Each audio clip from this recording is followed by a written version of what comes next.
In 2008, unknown country musician Dave Carroll flew to Nebraska for a concert. He asked United to take his guitar in the cabin for an extra fee, but they refused. From the airplane, he saw his guitar being tossed with his luggage. At baggage claim, it turned out that the guitar was hopelessly broken.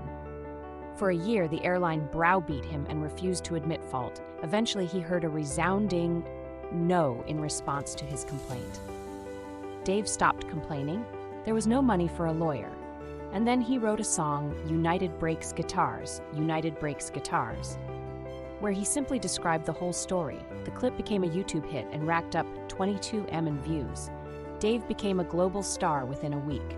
The company that makes Taylor guitars gave him 2 of their new top-of-the-line guitars.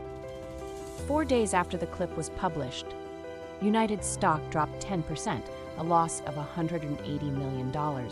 United offered Dave to write on a piece of paper the amount for which he would remove the clip from the internet, to which Dave already said a decisive no.